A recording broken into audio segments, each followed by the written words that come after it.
Baik, bismillahirrahmanirrahim. Assalamualaikum warahmatullahi wabarakatuh. Waalaikumsalam warahmatullahi wabarakatuh. Alhamdulillahirabbil alamin.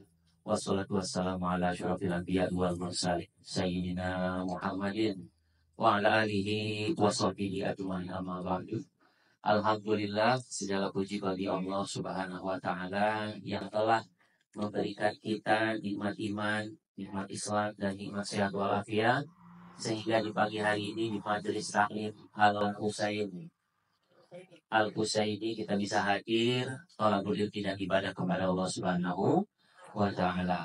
Salawat dan salam semoga tetap terlimpah kepada junjungan kita, suri tauladan kita, Nabi besar Muhammad Sallallahu Alaihi Wasallam, kepada keluarganya, para sahabatnya, dan juga umatnya, termasuk kita semuanya. Semoga mendapatkan syafaatnya nanti di yaumil akhir.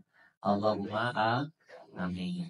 Ibu-ibu jamaah majelis taklim Al-Husaini yang dirahmati Allah Subhanahu wa taala, baru saja tadi kita mendengarkan bersama surat Al-Mu'minun, ya Bu ya. Kalau ibu-ibu mengerti artinya, maka ibu akan menemukan bahwasanya di dalam ayat tersebut diceritakan, difirmankan Allah yang ingin beruntung, ya, qad aflahal mu'minun, sungguh beruntung orang-orang yang beriman.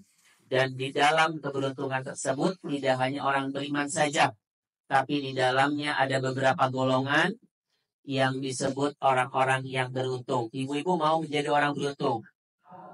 Mau. Alhamdulillah. Kalau mau, bismillah, hari ini menyimak salah satu di antara golongan orang yang beruntung, baik di dunia maupun di akhirat. Di antaranya adalah orang-orang yang khusyuk dalam sholatnya. Jadi yang pertama orang beriman, kita jaga iman kita rawat iman kita, ya Bu ya. Kita siapkan iman kita melekat dalam hati dan dibuktikan dengan tindakan. Dan kita khusyuk sholatnya.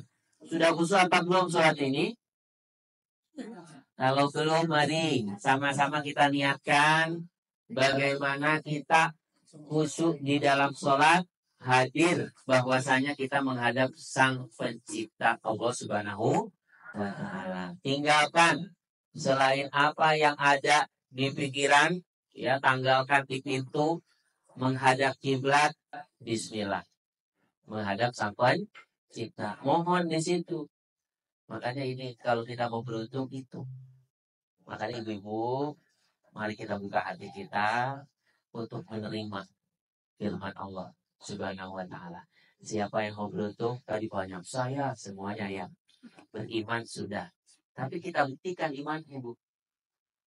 Tindakan. Iman itu butuh tindakan. Bukan sekedar di lisan, di hati, tapi dibuktikan dengan amal perbuatan. Salah satunya adalah bukti keimanan kita. Kita menuntut ilmu. Kita hadir di majelis ilmu. Itu yang pertama. Sholat yang khusyuk. Yang beriman, sholat khusyuk. Kemudian, walladzina hum 'anil lagwi mu'ridun. Orang-orang yang menjauhkan diri dari perbuatan atau perkara yang tidak berguna. Ibu-ibu, kalau nggak berguna tinggalkan. Ngerupi berguna nggak Bu? Nah, ngomongin orang berguna, tinggalkan. Ya Bu ya, nonton yang tidak berguna juga tinggalkan. Insya Allah, kalau sudah kita mengamalkan ini, kita akan beruntung dunia dan akhirat. Ini golongan-golongannya Bu. Satu tadi apa Bu? Beriman. Dijaga imannya sampai datang kematian menjemput. Ya Bu ya. Kalau seandainya hari ini kita punya iman, anak kita punya iman, keluarga kita punya iman, insya Allah masuk surga sekeluarga. Pastikan iman ada di dalam diri kita, anak kita, dan keluarga kita. Hari ini kadang-kadang kita takut. Apa anak kita besok makan apa? Ini kan keimanannya perlu dipertanyakan kalau seperti ini. Ya Bu ya. Kok kita takut miskin? Padahal kita punya Allah. Kenapa takut? Kalau sudah ada iman di dalam hati kita, la khaufun wala yahzan. Tidak takut dan tidak sedih. Makanya ini masalah iman semuanya. Ya Bu ya. Maka daripada itu kita perlu mengaji, belajar terus. Karena kebutuhan akan ilmu itu lebih besar daripada kebutuhan makan dan minum. Setiap hari kita butuh ilmu. Ilmu bagaimana kita mendengarkan. Ibu ya. Gak semua orang bisa mendengarkan. Ada juga yang gak mau. Gak masuk ilmunya nanti. Ada juga. Makanya kita butuh ilmu. Ilmu bagaimana menghadapi keluarga. Masalah keluarga. Anak. Suami. Ya Bu ya. Ini perlu ilmu. Tadi saya sampaikan. Tinggalkan segala sesuatu yang tidak bermanfaat. Terus kemudian yang keempat, waladina hum lizakati fa'ilun, dan orang yang menunaikan zakat. Nah ini udah pada bayar zakat belum? Zakat bukan zakat fitrah saja ya, zakat mal yang kusuran, ya dibayarkan zakatnya 2,5-nya. Ibu dapat 300 juta, wajib bayar zakat. Standarnya kalau ibu bayar zakat itu di rumah ada harta mencapai 85 gram emas. Berapa 1 gramnya hari ini? Ya, 1,9. Berarti 1,9 kali 85. Kira-kira 160 juta. Ada Bu di rumah? Gak ada. Iya. Bismillah, mudah-mudahan Allah akan berikan rezeki selain materi ya Bu ya. Tapi rezeki kedamaian. Iya Bu ya, kelapangan dada. Ya, kesehatan, ketenangan hidup. Ya Bu ya. Ini saya lihat jamaah di sini tenang semua nih.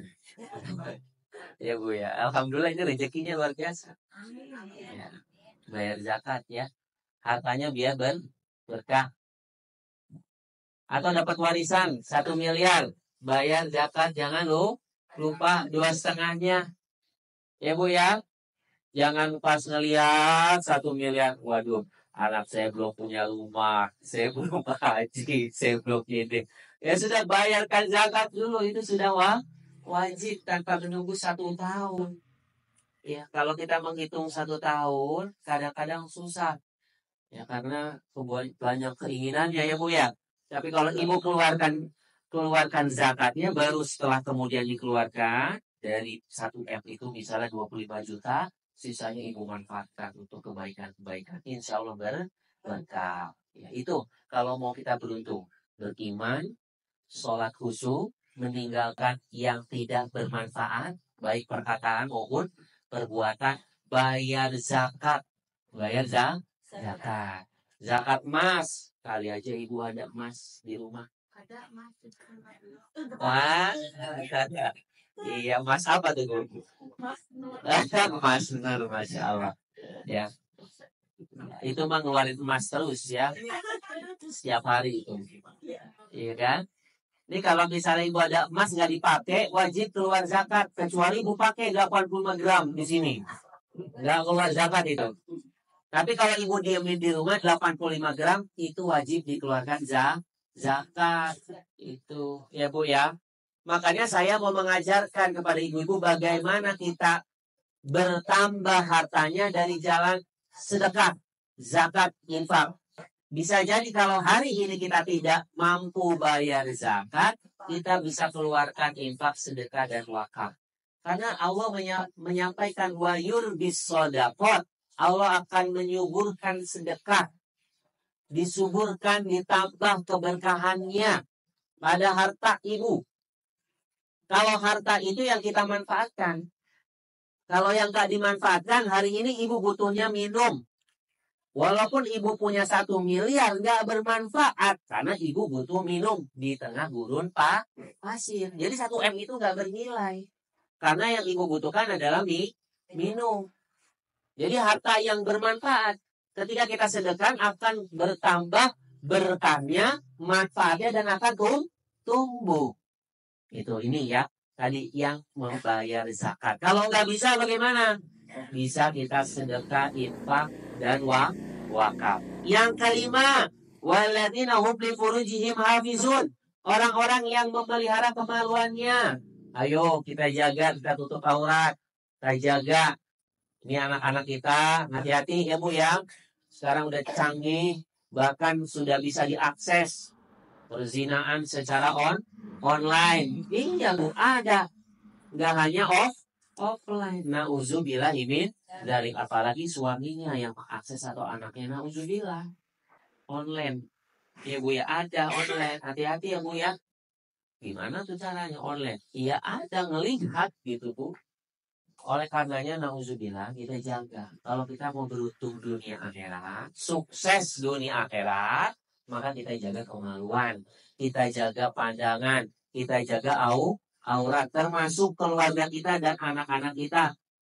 Ibu ya, alhamdulillah ibu-ibu di sini bisa menghadiri majelis, bisa beribadah, tapi jangan lupa anak-anak ibu juga bisa mengikuti jejak ibu seperti ini. Mudah-mudahan anak-anak kita nanti seperti ini. Amin Allahumma amin. Ya, siapa lagi yang beruntung? Walladzina hum, nah ini, illa ala azwajihim aw ma malakat aimanuhum, kecuali terhadap istri-istri mereka boleh. Saat itu mah nikmat. Ibu ya, nikmat rumah tangga. Ya Ustaz pikir ya, itu nikmat rumah tangga tuh dari Allah, unsur materi termasuk nikmat rumah tangga. Ibu-ibu sekarang punya pakaian, alhamdulillah nikmat pakaian. Sudah makan belum? Sudah, nikmat makan. Sudah minum? Sudah, nikmat makan minum. 2. Sudah kepanasan gak Bu di rumah? Enggak ya? Ada tempat tinggal Bu? Berarti ibu dapat nikmat tempat tinggal. Yang tepat, ada perhiasan? Ada, berarti ibu dapat nikmat perhiasan. Ya, boleh dandan gak Bu?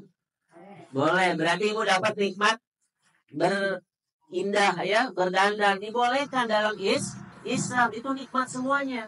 Bersukaria, ibu-ibu lihat pemandangan indah, ya Bu ya, rekreasi, bercanda dibolehkan dalam Islam, itu semua nikmat yang Allah berikan kepada kita, termasuk nikmat rumah tangga, termasuk ini kita menjaga kemaluan, kecuali dengan istri-istri dan suami-suaminya ya Bu ya, atau juga bahasa yang mereka miliki, maka sungguhnya mereka tidak tercela. Dan di sini ada lagi, ya Bu ya. Oke, itu ya Bu. Tapi barang siapa mencari di balik itu zina dan sebagainya, maka mereka itu orang-orang yang melampaui batas. Tapi kalau sudah masuk ke zina, itu nggak boleh Bu. Di sini masih ada di pinggir jalan. Nah, ya kan?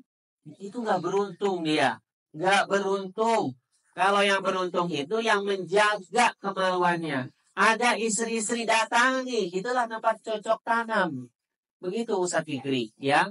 Maka daripada itu ibu-ibu, Masya Allah, ini makanya kalau kata suami ini, ibu-ibu adalah penjaga dari zinanya suami, Masya Allah ya Bu ya.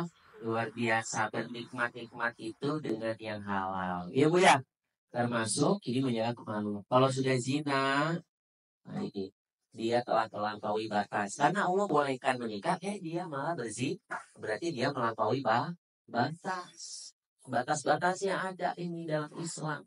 Dan yang paling penting ini yang ke-8 Bu, ya Bu ya. Walladzina hum li amanatihim wa ahdihim ra'un. Siapa dia yang beruntung? Dia dan sungguh beruntung orang yang memelihara amanah-amanah dan memenuhi janji. Ibu-ibu memelihara amanah nih Bu ya. Amanah itu apa Bu? Amanah apa? Anak? Amanah. Iya, Ibu tahu amanah nggak Bu? Iya, amanah itu apa? Oh, pesan yang dititipkan. Pesan, ada amanah. Nah itu kan menurut Ibu ya, pesan yang dititipkan berarti itu amanah. Gitu. Amanah itu artinya luas Bu. Ada yang menyampaikan ini titipan, berarti itu amanah. Iya, bisa dikatakan itu, ya Bu ya. Kalau secara bahasa amanah itu adalah dari kata amina ya'manu amnan. Amina ya'manu amnan yang artinya aman. Makanya kalau orang punya kepercayaan, saya kalau titip di dia atau menyampaikan di dia pasti aman. Itu namanya amanah. Atau bisa disebut amanah itu dapat dipercaya. Itu juga bisa. Dapat dipercaya. Amanah. Jadi kalau kita mau beruntung, kita harus memelihara amanah-amanah ini. Amanah itu adalah kewajiban-kewajiban yang Allah berikan kepada kita berupa kewajiban agama. Ada perintah, ada larangan. Ini termasuk amanah. Ya Bu ya. Kita tunaikan amanah ini, maka kita akan beruntung. Itu. Oke. Ya, jadi kita perlu menyampaikan amanah ini agar apa? Agar kita beruntung. Ini banyak sekarang yang tidak menyampaikan amanah. Amanah keluarga, amanah harta, ya Bu ya. Amanah bekerja, ya Bu ya. Amanah apa lagi Bu? Amanah ketuhanan. Kita terhadap Allah amanah. Amanah ibadah, amanah dakwah. Ya Bu ya, ini perlu kita tunaikan agar kita termasuk orang-orang yang beruntung dunia dan akhir. Ya. Mudah-mudahan ini bisa mengantarkan kita kepada keberuntungan ya Bu ya. Sekali lagi saya mohon maaf kalau ada kesalahan dan mudah-mudahan bermanfaat bagi kita semuanya. Terima kasih. Wassalamualaikum warahmatullahi wabarakatuh. Waalaikumsalam.